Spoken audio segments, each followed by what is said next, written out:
Hi everyone, आज हम determiners का अनदर और द अदर का कॉन्सेप्ट समझेंगे।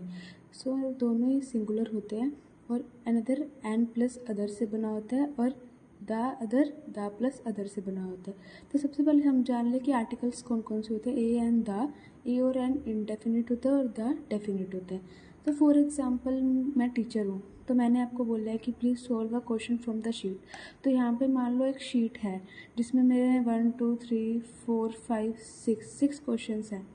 तो मैंने आपको बोल दिया कि please solve a question from the sheet, पर मैंने आपको ये तो नहीं बताया ना कि कौन सा क्वेश्चन सॉल्व करना है। तो क्वेश्चन तो कोई भी हो सकता है, तो ये वन ऑफ मैनी होता है। तो ये मतलब अगर मैंने आपको बताया नहीं कौन सा क्वेश्चन है तो ये क्या हुआ, अनिश्चित हुआ, इनडेफिनिट हुआ। तो इनडेफिनिट के पर्पज़ में हम ए और एन लगाते हैं, तो इसलिए यहाँ पे मैंने ए आर्टिकल लगाया है। और यही मैंने आपको बोला है कि solve the third question from the sheet.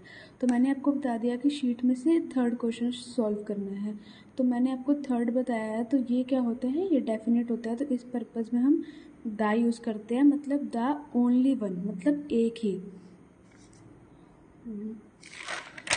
And next one is for example, I meet the president. तो प्रेसिडेंट तो पूरे देश का एक ही होगा ना, तो उसके केस में द लगता है, तो मतलब द ओनली वन।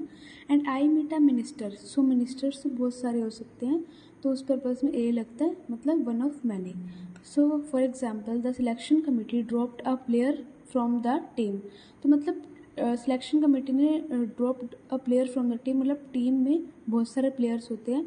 तो ये तो नहीं बताया ना कि कौन सा प्लेयर, यहाँ पे कोई भी स्पेसिफिक पर्सन या किसी भी चीज़ का बताया नहीं है, तो यहाँ पे ए लगाएंगे।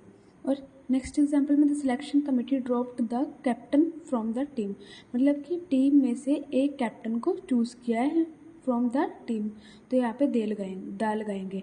तो अभी मैं एक एग्जांपल आपको और देती हूँ, dash captain from the teams. तो यहाँ पे जब टीम्स की बात हुई है, तो यहाँ पे टीम्स तो मतलब बहुत सारी हो सकती हैं, तो सिलेक्शन कमेटी ने कैप्टन सिलेक्ट किया है फ्रॉम द टीम्स। तो टीम्स जहाँ बहुत सारी की बात हुई है वहाँ हम ए लगाएंगे। तो अभी हम एक एग्जाम्पल और लेते हैं। In the summit that was held in Geneva and around 7 countries participated in it, dash president walked out of the summit after being asked to come to the demands। तो इसमें हम ए लगाएंगे। ए क्यों लगाएंगे, क्योंकि अगर जिसने भी रटिफिकेशन की होगी तो उसको पता होगा कि यहाँ पे प्रेसिडेंट की बात की तो वो सीधा दा लगा देगा, पर नहीं, अगर आप क्वेश्चन ध्यान से पढ़ेंगे तो यहाँ पे 7 कंट्रीज़ की बात हुई है, तो हर एक कंट्री के कितने प्रेसिडेंट हो गए, 7 प्रेसिडेंट हो गए, तो इसलिए हम यहाँ पे ए लगाएंगे। So thank you and have a nice day. कोई भी क्वेरी हो आप पूछ सकते हैं।